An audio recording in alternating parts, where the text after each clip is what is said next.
Guys, let's do it. We're going to talk through how much of the earth is covered by water. Now, if my globe was accurate, this could be a way, what we did in class, throwing the globe around, and I actually collected quite a few data points. I did it with period 1, 3, and 7. So, how many locations did your class sample? So you can leave this blank unless your class already sampled it. How many locations were water? Calculate the proportion of your sample that are water. Okay, so leave those blank. We'll actually do that when we come back. We'll do it one more time. Unless you were in the first period and then you probably have a sample that was water. But let's say we collected all the data together. I think we got 35 water, 31 land of everything I added together.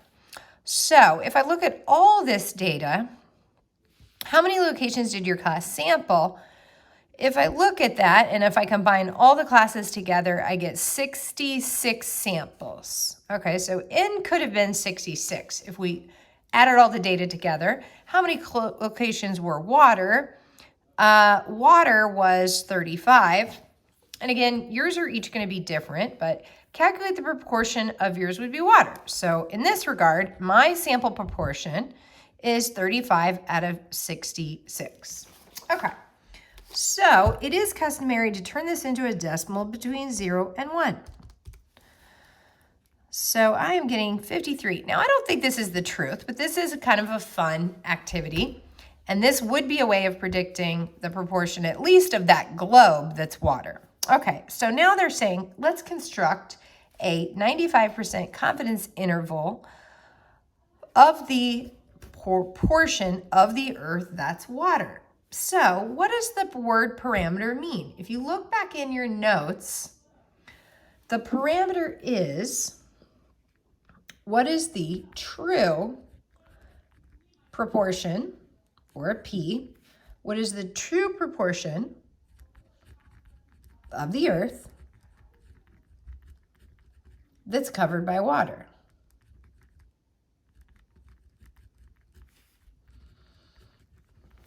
Okay. And what is the confidence level they're asking us to do? 95%. So what we're trying to do is we're trying to use a sample size of 66, or depending on your class sample, could be smaller than that. Would this proportion help me predict, and this is called our statistic, would this statistic help me make an inference about the population in this true parameter? All right, so what kind of a test are we going to do here? And I think I gave at least some of the classes an idea that what we're going to be able to do is be able to do this in our calculator. Well, what did we do here? Well, the name of the procedure would be called a one sample, because we just took, if we think of it one activity, one sample, interval for P. We're trying to create an interval for P. All right, did we check the conditions? So each class checked for 3 conditions. Condition number 1, condition number 2, condition number 3. That you should get from your notes from last time. First, is it random? Then the 10%, right? And then we need large counts. So let's take a look. It looks like I already got large counts, especially if we combined this. So if you're having trouble with large counts, you can use my class sample size of 66 and my data of 35 and 31, because that's going to meet the condition of large counts. So what do I mean by that? Well, the formula is N times P, is it greater than or equal to 10? And N times 1 minus P, is that also greater than or equal to 10? So when we look at my information, if N is 66 and we multiply by the proportion, 0.53, we get the proportion that we're water. We're going to get this number 35. And if we do 66 times 1 minus P, that'd be 0.47, we get 31. So did we get at least 10, yes, it's water, and at least 10, no, it is not water? We absolutely did. We got 31 that wasn't water and 35 that was water. So large counts works. Next, did we get 10%? So if we think about all the unique possible locations on the globe, absolutely. So if we think n is 66 and we multiply 66 times 10, we get 660, and we're trying to make an approximation. So that's much less than the population as a whole. Population as a whole. The population of unique locations that my finger could have landed on. Sure, so I'm making an inference about an entire surface of a globe, which is a lot of different locations. Okay, so this 10% condition should be met. All right, last condition, random. So we talked about this last time, and we asked that we would take a random sample. So we're going to say, yes, we took a random sample of locations. That was the whole idea of throwing the globe in the air, is that when you caught it, each piece of the globe had an equal chance of landing in your hand. That was totally random. You had no way of controlling if your finger landed on Russia or the middle of the Indian Ocean. That was totally random. All right, if the conditions are met, perform the calculations. So we totally have our conditions met. So it's customary for the AP test to list out the general formula you use. So in general, we'd say our point estimate plus or minus our margin of error. Now I'm totally okay abbreviating, but margin of error.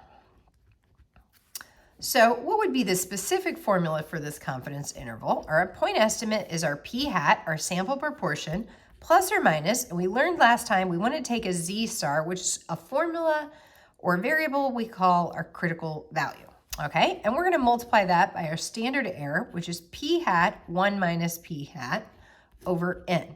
So if we don't know the proportion of the true, we have to use our point estimate to approximate what this standard deviation would be. Now let's go ahead and plug in our numbers. All right, so my p hat is 0.53. My z-star, we got this from our notes today. My z-star for a 95% confidence interval is 1.96, and I'm going to multiply that times this number here.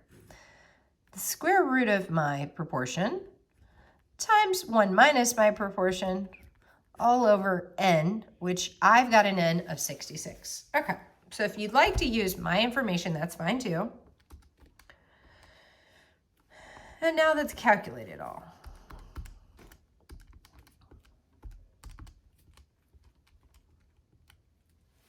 Okay, so it looks like I got my standard deviation to be 0.614, big decimal. I'm just gonna leave that big ugly decimal in my calculator, and then I'm gonna multiply it by my critical value, 1.96, and I get my answer, 0.120. Okay. So what does this answer? It's saying, I believe that 0.53 is a pretty good estimate of the proportion of the planet that is water, plus or minus 12%. This is kind of what that's saying here. So let's interpret, and we have this in our notes. So we had a script, and we're just going to follow the script. So our script in our notes says we are blank percent confident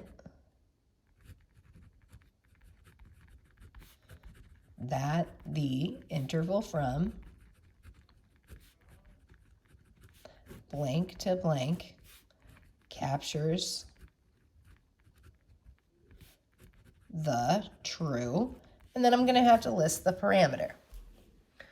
Okay, well, what percent confident am I? They asked me to do a 95% confidence interval, so we are 95% confident that the interval from blank to blank. So I have to finish this out. I have to add 0.12 to 53 and I have to subtract it.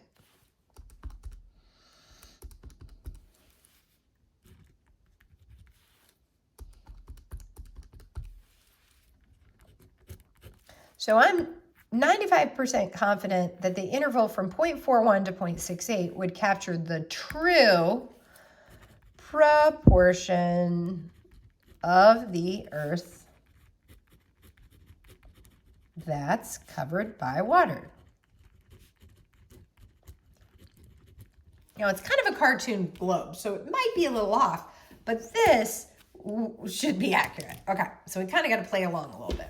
Check out the next video for the notes and the sample questions that would allow you another opportunity to practice this skill.